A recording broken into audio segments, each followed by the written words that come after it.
Aí você desenvolve, pelo amor de Deus.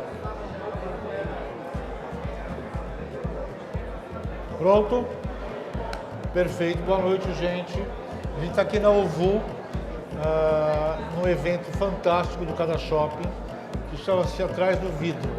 Eu estou com a minha amiga de longa data, Carmen Zácaro, obrigado. A Carmen fez uma vitrine linda aqui na Uvu, mostrando a coleção Gênesis. Foi a primeira coleção que a gente fez legal, assim, inteira, pensada para a marca Uvu.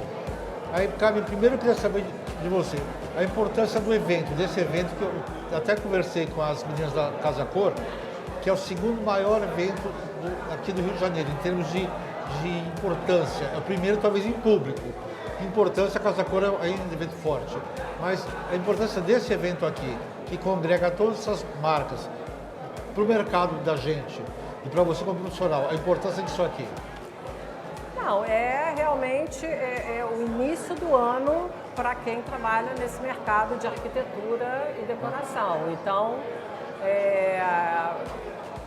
todos os arquitetos, mesmo os que não fazem as vitrines, é o primeiro ano que eu faço uma vitrine, que eu adorei fazer, mas eu sempre prestigiei, sempre venho, porque a gente encontra pessoas, encontra todo mundo do meio, vê vitrines lindas e, enfim, é muito importante a gente estar aqui participando principalmente. Eu falo que esse evento ele é importante, inclusive, porque mostra a pujança do mercado de design interiores do Rio de Janeiro. Sim. A gente está muito acostumado a ver só o eixo Rio-São Paulo, às vezes, se manifestando, mas o Rio tem uma qualidade O design interior de carioca tem uma nonchalance, tem uma pegada diferente. Vocês têm essa coisa da mistura, que já vem aqui da estética carioca. E você é carioca de formação? Sou. Quer dizer, na verdade eu sou espanhola, mas que chique, criada... que ela é Carmen Zácaro, mas, esqueci. O Zácaro é do marido, que enfim, italiano, sou uma mistura. Mas eu sou carioca, fui criada aqui, enfim. Mas eu acho que realmente o estilo carioca, ele mistura muito bem a linguagem contemporânea com uma coisa assim mais descontraída, com um pouco de leveza, eu acho, sabe? Então, assim, e eu procuro usar isso muito no meu trabalho e eu acho que quando a gente tem um mobiliário de design limpo, como é o caso da Uvu e principalmente da coleção Gênesis, é um design orgânico, então fica muito, muito bom da gente trabalhar e assim, eu acho que o estilo carioca, a gente trabalha um conceito bem limpo, mas a gente consegue trazer um aconchego e uma leveza que eu acho que é bem característica concordo com dos você. arquitetos daqui, né? Concordo com você. Eu vejo isso nas mostras de decoração Rio-São Paulo. A de São Paulo é mais formal, a de Minas Gerais é formalíssima, né, que Minas tem aquela coisa, aquela estética até um pouco radicalmente dura em alguns aspectos, e o Rio já tem um pouco mais de não diria uma bossa, mas é quase uma bossa, essa coisa bossa, musical, né? Eu acho. O Rio é uma cidade musical e eu acho que toda essa influência do meio ambiente, da música, da cultura, das artes, começa a influenciar todo e qualquer criador, inclusive nós, design interiores. Sim. Né? E o que você acha, o que você espera para o nosso mercado no futuro? Que se tem uma previsão que... Eu estava lendo uma matéria falando que os novos pontos de convergência da casa vão ser a cozinha e o quarto. Eu achei estranho porque o quarto é uma coisa muito íntima. Né? Mas o que você acha? Seus clientes, Não, é assim, os clientes, eles querem um quarto muito aconchegante, claro, mas eu acho que o que hoje as pessoas estão querendo é usar a casa como um todo. Antigamente a gente tinha muito essa coisa da sala de visitas, né? Formal, e era tudo muito sala de jantar. E hoje é o contrário, o que a gente procura fazer é integrar os ambientes, justamente para que todo mundo conviva. Assim, a gente setoriza, né? Eu acho que, mas assim, o que hoje os clientes buscam é ter uma casa muito confortável, que todo mundo use, então as crianças podem usar, então a gente tem preocupação também com que materiais usar para que todos possam usufruir, para receber. Então hoje também eu acho que o carioca gosta muito de sair e tal, mas também gosta muito de receber, e eu acho que depois da pandemia isso aumentou muito, né? Então, esse conforto da casa e também do home office, então todo mundo começou a trabalhar muito em casa, mas muitas vezes os clientes não querem um home office fechado, eles querem integrar, mas de repente, aí dependendo da profissão, pode ter uma porta de correr, quando ele quiser mais... Mas assim, a grande maioria quer quanto mais integração, melhor. O quarto, eu acho que já fica num outro patamar. De intimidade, né? Assim, muito conforto, claro. Muitas pessoas pedem um home office dentro do quarto, que eu acho que isso é uma nova realidade. Mas eu acho que esse conceito loft, de tudo muito aberto, assim, eu acho que é só mais jovem. Não sei se funciona muito, né? E no cenário pós-pandêmico, você viu alguma alteração na configuração da casa? Tipo, a gente sabe que o home office, que antigamente não era uma realidade, hoje em dia é uma realidade formal e estabelecida. Fora esse ambiente da casa, que até pouco tempo atrás pouquíssimas pessoas tinham, e hoje em dia a gente vê várias camadas de sociedade trabalhando dentro de casa. Teve algum outro ambiente que você reparou que os clientes hoje em dia dão um pouco mais de... pedem mais, demandam mais assim, atenção, porque eles querem ficar mais ali, querem fazer mais uso desse espaço? Tem isso? Tem muito. Cozinha, assim, total. Eu acho que praticamente todos os clientes hoje querem ou uma integração total, uma cozinha com sala de jantar, ou que tenha a opção de isolar ou abrir. Então eu acho que isso ficou muito acentuado. Melhor das Então, assim, antigamente eu diria que eu tinha assim, 70% de clientes pedindo isso. Hoje eu tenho 100%. Todo mundo quer integrar. E eu acho que como eu disse, né, essa integração. E outra coisa também que eu acho que mudou um pouco foi esse conceito do home theater.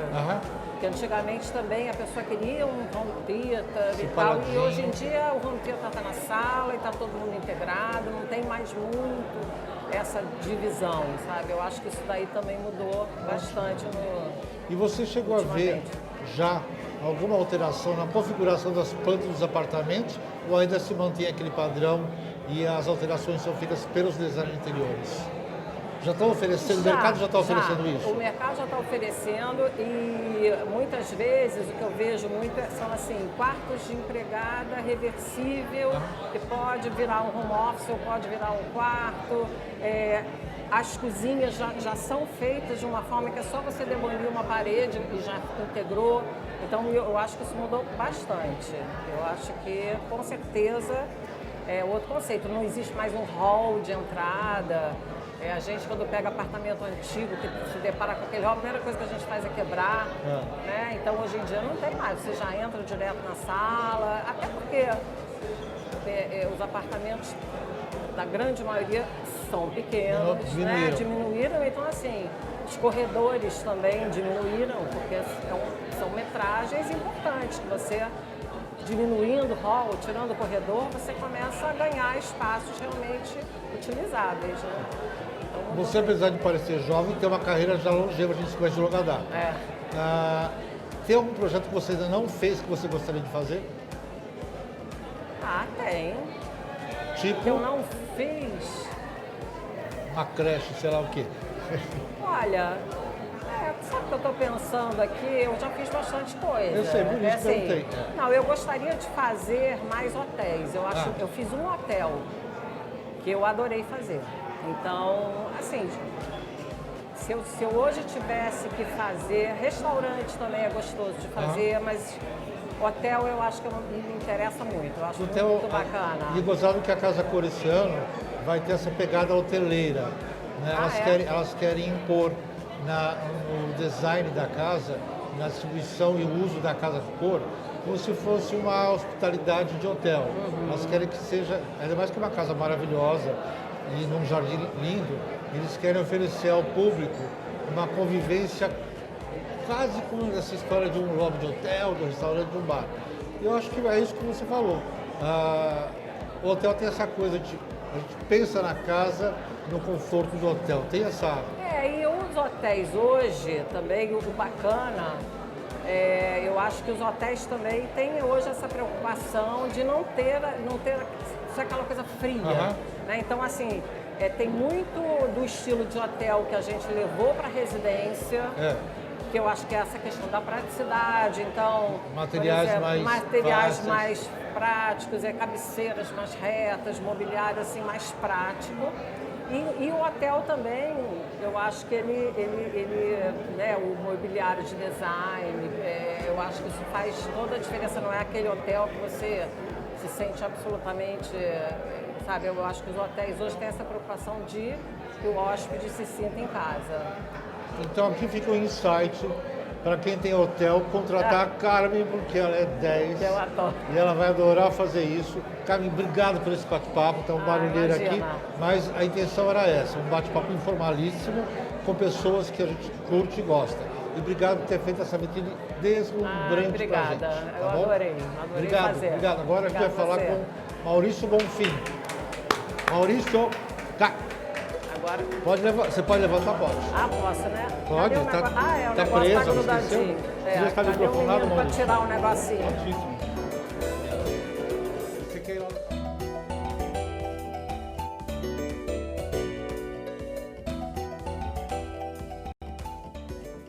Tá funcionando agora. Eu estou com um designer que eu não conhecia, mas conheci o trabalho, que é o Maurício Bonfim. O Maurício também fez 2 peças para a coleção nova da Uvu e a gente fez hoje em dia um bate-papo rápido e esse bate-papo vai estar na internet, então quem quiser ver um pouco do percurso do Maurício. Mas Maurício, queria que você falasse um pouco da importância de marcas como a Uvu que valorizam o design autoral. A gente passou muito tempo, nos anos 40, 50, onde tinha Zhao Zupin, tinha Sérgio Matos, tinha Geraldo Barros, fazendo mobiliário de excelência. Depois a gente passou um grande período com as fábricas sem utilizar o designer. E de um pouco para cá a gente já vê essa onda, e hoje em dia a gente já percebe no cliente o desejo de consumir uma peça assinada. Eu queria que você falasse um pouco da sua experiência como designer em ter marcas, fábricas e marcas principalmente que apoiem e que promovam o seu design. Sim. É muito importante, na verdade, né, ter essas lojas e ser representado por essas lojas, né, que são lojas que têm uma visibilidade muito grande junto com os profissionais, com os arquitetos. Eu acho que sem os profissionais o design não é reconhecido, então é muito importante, e através de grandes marcas como o Uvu, nós temos essa projeção. Mas eu acho que o mercado realmente está mudando muito, as pessoas estão procurando mais o design agora e os clientes também estão se comunicando de forma diferente. Hoje mesmo eu recebi um recado de um cliente que tinha me mandado mensagem perguntando de um produto, onde que tinha um produto meu, e eu falei em qual loja que estava esse produto, e hoje ele mandou uma foto do produto na casa dele. Isso, e agradecendo, foi um momento para mim muito importante, porque esse é o resultado do trabalho, né? Então, assim, eu senti ali uma gratidão muito grande e orgulhoso mesmo de ver o meu mobiliário ali na casa desse cliente. Isso deve ser eu sempre que eu já participei desse processo. Quais são as suas fontes de referência? Você pesquisa, internet, livros, ou é aquela coisa dos insights que a própria sociedade te dá? De repente de uma chaise mais larga, um sofá mais fundo, porque eu sou de uma outra geração, eu sou um pouquinho mais velho que você, mas assim, aqui no passado os sofás eram muito formais, então eles tinham 85 de profundidade no máximo, 80. Hoje tem sofá de 1,10 m, 1,20 m, 1,30 m, porque a relação do homem com o móvel tem uma outra estética, um outro comportamento. E quais são as suas fontes de referência? Então, sofá. Quando eu comecei a desenhar para a Feeling, foi uma das peças, eu imagino que seja uma das peças mais difíceis. Tanto tem designers consagrados que não desenham o sofá. Ele é a peça mais difícil. Eu acho a cadeira, mas você acha o sofá. Eu acho o sofá. E quando eu comecei a desenhar o sofá para a Feeling, eu tive que criar um método para mim poder conseguir fazer peças diferentes. Então, a forma como que eu corto a espuma, que eu partilho o estofamento, que eu coloco as costuras. Tudo isso foi criando métodos que eu criei um diferencial nos meus produtos, né? Então, eu tenho as minhas inspirações, os meus insights, mas também tenho minhas pesquisas. Eu sou aquele tipo de pessoa que preciso de viajar, de estar sempre num lugar isolado, trancado, para me poder conseguir me inspirar. Então, eu sempre estou em alguma pousada, em algum sítio. Hoje eu moro em Balneário, então sempre que eu posso, eu tento me esconder numa casinha no meio do mato. Então, tudo isso me inspira, sabe? Se eu me sentir pressionado ou viver num lugar muito igual São Paulo, né? Que eu não conseguiria, por exemplo, conseguir criar. Eu preciso realmente de um momento de tranquilidade, de paz ali, para eu poder colocar inspiração. Se eu pensar em quase todos os designers que eu conheço, acho que nenhum deles mora em São Paulo. Talvez o Carlos Mota. De resto, acho que nenhum. Roland Sassoon mora, Luano mora, aquele francês que eu adoro, Alain Blatier, mora em Santa Catarina também. Acho que talvez vocês, criadores de produto, demandem esse espaço físico para criar uma coisa para dentro de um espaço fechado.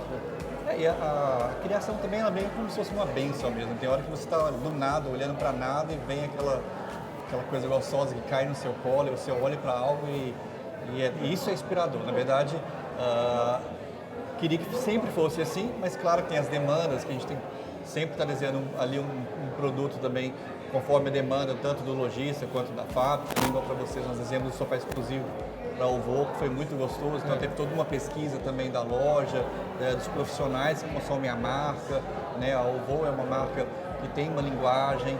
Então, o sofá MASP, né, por exemplo, né, que foi uma homenagem ao MASP, justamente por ser essa arquitetura limpa e exatamente linear, né, atemporal. Então, é isso, né? Essas inspirações ela vem muito de uma pesquisa também, que é muito importante. Agora, a gente falou de uma poltrona que você fez pra gente, que é a poltrona giratória, e ela é absolutamente orgânica, assim, a impressão que ela dá, tem uma história do Hitler, que ele falava que a cadeira Red and Blue dele, isso ele falou, acho que em 1940 e poucos a cadeira, é muito antes do computador ser, né? E ele pensava que os planos da cadeira Hitler, elas viriam do universo, se encontrariam, se formariam a cadeira e depois continuariam. Ou seja, se você olhar a cadeira de vez, você vai ver que as ripas de braço, as ripas do pé, o assento e encosto, tem essa historinha. A sua poltrona, que é a poltrona giratória, ela tem volumes muito definidos. O assento é um volume, os braços são dois volumes muito fortes de desenho, o encosto também. Teve alguma inspiração? Eu sei que você falou assim que você queria uma coisa que abraçasse. E de costas, hoje só que eu reparei, ela parece realmente um abraço. Assim. Mas a inspiração formal foi o quê? Ela então, começou no traço ou começou já no computador? Sim. Geralmente a minha forma de trabalhar sempre é essa. Né? Eu começo com meus traços, eu jogo pro 3D Max ali depois e eu vou trabalhando isso no computador. Então eu vou puxando ali, então eu consigo chegar... Olha a pessoa passando aqui na frente. E aí depois eu consigo chegar no resultado igual eu cheguei na poltrona colo. Mas eu tenho a minha linguagem como designer, ela é uma linguagem mais orgânica. Então em 2019 eu desenhei uma poltrona minha que chama poltrona Bottom. Eu fui muito feliz, que eu vi uma baleia orca, e aí a orca é da família, o boto é da família da orca. Então, quando eu vi essa imagem, eu desenhei uma poltrona que marcou minha história de uma certa forma. Porque ali eu entendi que meu design, os meus traços sempre seriam orgânicos. Eu não consigo desenhar nada reto, eu tenho uma dificuldade muito grande de desenhar peças retas. E depois que eu desenhei essa poltrona, então para mim foi uma linguagem constante, né? Então a Colo, ela veio muito também dessa linguagem, né? Dessa forma de eu entender o design. Eu não sei quem foi o designer que falou que a linha reta inexiste na natureza, né? E que a linha reta é dura e criada pelo homem. E Niemeyer falou isso, que Niemeyer era uma pessoa apaixonada pelas curvas, né? E o mobiliário de Niemeyer até hoje é cultuadíssimo. A gente vê as peças que ele desenhou há anos atrás. E eu que sou uma pessoa apaixonada pelo design, eu tenho em casa uma Charles Imes, que eu descobri que era 1946 o desenho. Eu tenho o sofá de Le Corbusier, que é 1950 e poucos. Eu tenho duas poltronas de um designer francês, que eu esqueci o nome, que atuou no Brasil nos anos 50, por aí, em Jacarandá. E é uma poltroninha de terreiro que eu morro de ciúmes, que quando eu dou uma festa em casa, eu sento nela, quando ninguém sente, porque ela é muito frágil, muito delicadinha. E num dado momento, as fábricas perderam um pouco essa manufatura delicada do produto. Nos anos 80, 90, a gente meio que se acostumou a fazer produtos mais monolíticos. E agora estou vendo uma certa volta a essa delicadeza. O que você acha? Você vê isso também? Ou é viagem minha? Não, sim. Eu acho que o orgânico, na verdade, né, ele veio muito nessa época de 60, 70. E eu, geralmente, quando eu vou conversar com os profissionais, eu sempre levanto uma pergunta aí, que é se eles acreditam que o design ele veio como modismo hoje ou se ele veio para ficar. Eu, como designer, acredito que o design orgânico ele veio para ficar. Então, esse formato, ele veio na arquitetura, ele veio na tecnologia, na moda, ele veio para ficar. Veio para poder abraçar as pessoas, unir, abraçar mesmo as pessoas de uma certa forma, porque é o que o orgânico consegue fazer. Eu falo que eu acredito que o design tem dois momentos muito seminais. Foi a Bauhaus, sim, ponto, e décadas depois foi a Apple. Eu acho que a Apple conseguiu transformar o consciente design num item de desejo. sim. Né? Desde os primeiros iMacs, aquela coisa toda, ao iPhone, a gente começou a ver que a Apple é quem conduziu no segundo milênio, até no final do segundo milênio, quem conduziu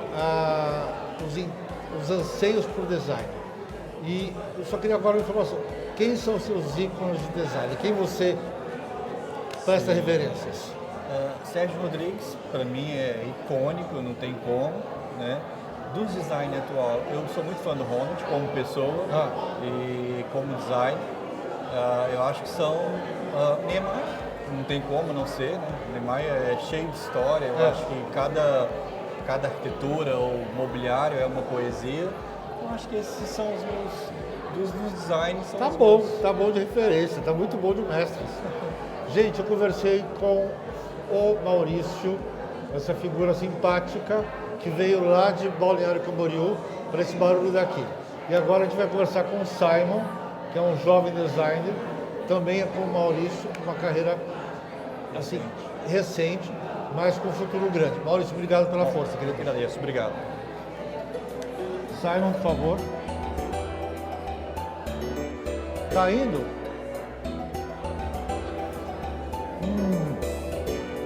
Tudo bom, querido? O microfone do Simon está funcionando? Tá. Já testamos? Já. Perfeito. Valeu. E agora estou com o Simon Simões, que além de ser um jovem designer, é um amigo querido, já é prata da casa, da UVU. O Simon desenhou uma cadeira que está na coleção nova. E a gente já está com 3 peças desenhadas para a UVU, que o Simon está encabeçando hoje em dia. O Simon está encabeçando o estúdio UVU. A gente montou na empresa um segmento para desenhar produtos para a gente. E o Simon que vai um pouco direcionar essa história com a gente. E ele desenhou uma cadeira super bonita e que pela primeira vez eu vi na UVU uma mistura muito grande de matérias-primas. A cadeira tem metal, madeira, couro e tecido. Foi proposital ou foi demanda do desenho? Então a cadeira Wind, que é uma das peças que a gente desenvolveu para a marca UVU, tendo como principal característica trazer um pouco da essência e da história da marca, que é essa mistura de materiais, de metal, aço carbono, da laminação em madeira natural, a soleta de couro. Foi proposital mesmo, foi essa experiência minha como consultoria de vendas e interiores, que é um trabalho que eu desenvolvi na empresa e desenvolvo há aproximadamente 3 anos, trouxe essa bagagem, essa visão, esse olhar para o público, né? Porque durante esse processo, com o cliente, com o especificador, o arquiteto, senti a necessidade de ter uma cadeira que tivesse um design diferenciado, uma leveza, o nome vem disso, né, o nome da cadeira, e alternativas de materiais diferenciados. Então, realmente, foi um olhar mais voltado ao público e respeitando, eu falo sempre, a pirâmide entre design, qualidade e ergonomia, e sendo um produto extremamente comercial, que alcance vários gostos, vários públicos. Eu gostei de desenvolver a peça, que foi, na verdade, uma inspiração em peças que linkam com moda, com design, que é trazer um pouco disso também para o design, para a peça e fazer com que ela se tornasse algo diferenciado, desejado, exatamente. E foi legal porque é uma cadeira que tem o encosto dela, parece um grande cinturão, uma fivela atrás, parece aquele cinto Zobide das gueixas, ele tem essa característica. Agora, a sua experiência como consultor de vendas, eu acho fundamental, assim como o Maurício já teve também, para você conseguir traduzir em realidade um desejo não expresso do cliente. Facilita para você, porque você recebe muitos inputs dos clientes, né? Então você já sabe às vezes, o mercado já tem, e você conhece o mercado tão bem quanto eu. Aí você já sabe assim, vou pensar agora em fazer tal coisa. Eles encaminham essa criação, ou a criação às vezes vem assim, vou fazer tal coisa, independente do mercado. As duas formas funcionam muito na hora de você criar, né? Você ter a bagagem, uma experiência, uma necessidade do mercado, a fazer com que essa peça seja desenvolvida para atender um nicho específico, uma necessidade específica, é algo importante. Mas também você ter certos insights, pontos de inspirações, às vezes uma viagem que você faz, um lugar diferente que você conhece, uma peça com alternativas em formas e materiais que você vê, isso também são pontos de referência, né, de correlatos, para que haja aí no caso um insight para você desenvolver uma peça. No meu caso atualmente eu venho buscando muito mais esse olhar voltado à necessidade atual do público. Eu gosto muito de pensar que uma criação ela tem que ser desenvolvida principalmente para atender a necessidade do conforto, alinhando com o design, porque uma peça só confortável, não bonita, ela não vai atender, uma peça só bonita, não confortável, também não vai atender. Então ela tem que ter essa mistura de características para ter uma essência verdadeira para a necessidade que ela foi desenvolvida. Uma cadeira, especificamente falando, a cadeira Wind, ela traz isso. Que na verdade, quando a gente foi desenvolver essa cadeira, ela surgiu de traços, de desenhos com leveza e tudo mais. E daí na prototipagem, na elaboração da peça, a gente foi adequando, né? Porque quando você tira do papel, tira ali do programa, né, de desenvolvimento de produto e lança isso para a parte fabril, e daí você vai percebendo, olha, isso tem que se ajustar, braço tem que erguer, encosto tem que diminuir, material tem que se adequar, pintura tem que ser isso ou aquilo, alternativas, daí na parte ali de elaboração e execução, e daí tudo vai se tornando real e tomando forma. Ótimo. Agora, a gente acabou de ter na loja de São Paulo, não chegou aqui ainda, uma poltrona também nova da coleção, que chama-se Blanc.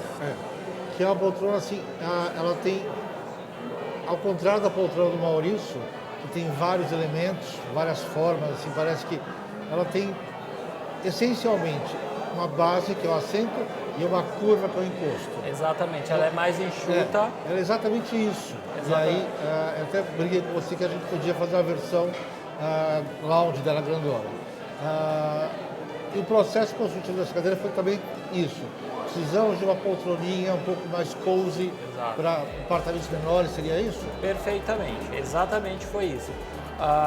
Atendendo ao público, os especificadores, arquitetos, clientes finais da loja, eles sempre perguntavam, olha, as poltronas da loja são lindas, mas todas em proporções muito grandes, eu necessito de algo mais compacto, bonito, elegante, confortável. Daí fomos desenvolver uma peça, uma poltrona, que tivesse conforto, poltrona necessariamente, eu acredito que tem que ter conforto, tivesse estética, ela como se fosse uma concha que abraçasse o assento e a parte de madeira, basicamente duas misturas de materiais. A parte da concha estrutural ali do encosto, pode ser em tecido ou couro, e o assento no mesmo sentido, com curvas mais arredondadas, que podem ter couro ou tecidos, bouclé, linho, suede, veludo, enfim, vários materiais. E aproveitando que vários produtos da marca têm como essência a madeira, trazer um pouco essa forma da madeira mais torneada, mais bojuda, trazer para a base, para que linkasse com os outros produtos da marca. Então essa poltrona mais slim, vamos pôr dessa forma, foi desenvolvida para atender essa necessidade e ao mesmo tempo linkar com os outros produtos da marca. E ficou acerta, a poltrona é uma gracinha, eu participei até do processo de desenvolvimento dessa poltrona, e ela é um acerto em termos de conforto, preço. Hoje em dia a gente tem essa questão do preço preponderante no produto. E perguntei para o Maurício e perguntar para você tem alguma referência, tipo, quem são os seus mestres, tem alguém que você se inspira, alguém, pode ser de qualquer segmento? Sim. Quem é que você... Lina Bombardi, o próprio Oscar Niemeyer, são referência. Daí os mais antigos das escolas de arquitetura e design, Walter Gropius, enfim, Mies van der Rohe. São inúmeras referências que eu tenho. Quando a gente faz o curso de arquitetura, a gente é forçado a entender um pouco o processo de criação embasado nos grandes mestres da criação de design, da arquitetura. Então, eu tenho livros dessas personalidades da área, eu me inspiro muito neles, por conta dessas formas mais arredondadas. Aqui na natureza, na verdade, nada é reto, nada é rígido, tudo tem formas, tudo é sinuoso, tudo é orgânico. E você trazer isso para o mobiliário é trazer um pouco da referência do maior arquiteto do universo, que é o Criador, Deus, né? Então, eu tenho isso como referência. Bem, referências de peso. E aí, então, Simon, obrigado pelo bate-papo. É um prazer sempre estar. Primeiro que o Simon é um carinha novo no campo design, e é legal a gente fomentar isso num país que é tão carente de fomento à cultura. Design é cultura, ponto. A partir desse princípio, obrigado por tudo. Imagina. Agora falar com o Luan Del Sávio, que está aqui a coter. O Luan está funcionando. Está funcionando o microfone? Está funcionando o microfone do Luan? Está ok. Tudo bom, vai? Tudo bom, lindo? Tudo bem. Gente, o Luan, pronto. O Luan Del Sávio veio de Minas Gerais hoje, né? Hoje de Minas Gerais. Mas é de Santa Catarina. O Luan hoje é o designer com o maior número de produtos dentro da coleção da Uvu. Principalmente focado nos produtos de madeira. Mesa de jantar, cadeira, buffet, bancos, aparador. Assim, a madeira é um pouco o seu, quase o seu trademark, não é? Assim, você tem uma questão com a madeira muito bem resolvida, pelo menos dentro da coleção da Uvu. Ela é muito bem resolvida. É uma predileção ou foi sem querer? Você encontrou a fábrica certa para fazer seu desenho? É um pouco das duas coisas, porque quando eu comecei minha carreira, a primeira fábrica que eu comecei a desenhar foi a Saint-Germain, e a matéria-prima principal da Saint-Germain é a madeira. E ela possibilita inúmeras configurações, inúmeras usinagens, tipos de desenhos diferentes, talvez outro tipo de material não comporte. Então, é uma questão de adaptabilidade da matéria-prima, e eu me encontrei com essa matéria-prima, com a madeira em específico, muito bem, justamente por isso, né? E é um resultado acertado. A gente lançou na coleção Gênese, eu acho que metade da coleção eram de peças do seu desenho. Meu jantar, buffet, as cadeiras maravilhosas. E eu estava falando, o Maurício falou que ele prefere desenhar um sofá a uma cadeira. E eu sempre falei, cansei de desenvolver produtos, eu acho a cadeira o item mais difícil do mobiliário, assim, porque ele exige uma precisão de conceitos ergonômicos e que aí você tem que estudar o material, você tem que estudar os encaixes, tem que estudar, são tantas referências. Você ainda tem assim, é o seu item mais difícil de desenhar? Ou você já tira de letra a cadeira? Eu acho que eu passei um pouco dessa fase porque é um item que eu desenho muito. Então, no exercício de estar criando todo dia, acabam vindo essas... É consequência do trabalho. Mas, de certa forma, a cadeira é um desenho difícil porque alia dois fatores primordiais numa peça de design, que é o conforto e a estética. Então as duas precisam estar unidas em sinergia para a peça ter vida e ganhar ter essa comunhão para ser uma peça aceita no mercado. Talvez por isso seja difícil. Eu acho dificílimo. Agora, o Luan não desenha só peças de madeira. Ele fez para mim, para uma outra marca no passado, uma linha extremamente acertada de outdoor, de alumínio e corda naval. E agora a gente vai começar com a Uvu, com a expansão da marca Uvu, mais franquias. A gente vai abrir agora Porto Alegre na questão de alguns meses. Vai ser a 8ª loja da Uvu no país, ou 7ª, não sei. A gente vai começar a ter que fazer mais desenhos de mais produtos. Tem alguma coisa que você veja no nosso mix de produtos que você adoraria desenhar? Eu preciso dessa informação porque eu preciso convencer os... Porque eu vejo que a gente não tem armários um pouco mais altos.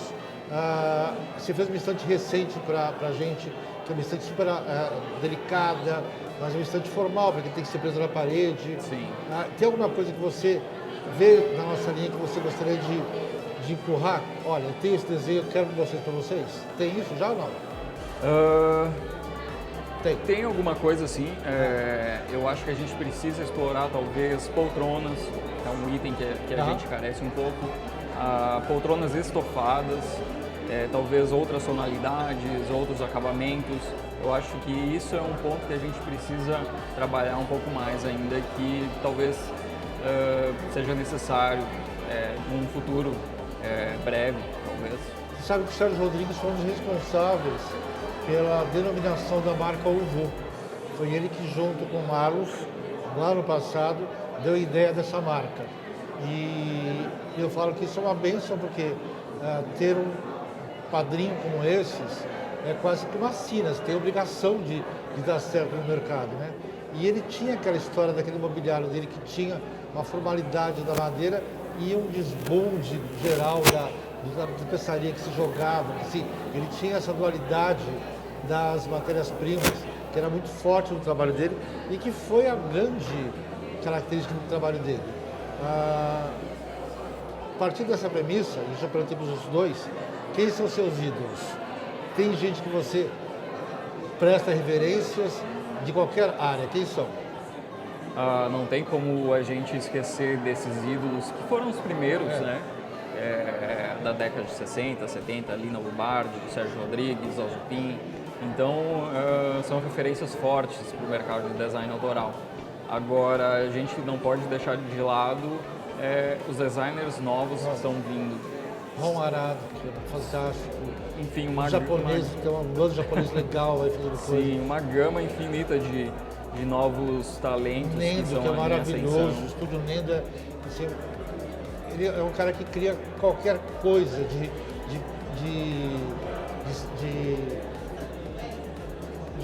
luz, de iluminação, ou então de momentos de luz, até móveis. Eu lembro de ter visto uma exposição em Milão dele, de vidro, e que todas as peças pareciam que tinham derretidas. E ele falava que ele queria brincar com o peso do vidro. Então a cadeira era derretida, a mesa era derretida, ele tinha essa poética. E é legal você falar porque tem muita gente boa no mercado hoje em dia mundial que a informação não chega no Brasil, né? A gente só acaba consumindo Sérgio Rodrigues, Zhao Zupin, Geraldo Barros, terreiro, que eu sou apaixonado pelo terreiro, e esses novos parece que o mercado ainda não recebeu essa informação. É a mesma analogia, por exemplo, da pessoa que escuta música, que só escuta música antiga. Ela não sabe que tem uma gama de novas músicas, novos ritmos acontecendo, enfim, e que são bons tanto quanto. E isso a gente pode trazer para o design, é a mesma coisa. Eu falei agora para o Maurício, que eu vejo que a gente teve duas correntes muito fortes no design. Uma foi a Bauhaus, inequívoco, cujo ponto focal era distribuir design para as massas. Hoje em dia as peças da Bauhaus estão caríssimas. Né? E foi uma distorção do mercado, mas tudo bem. E o segundo grande momento foi a Apple. A Apple foi quem colocou o design como item de desejo no mercado.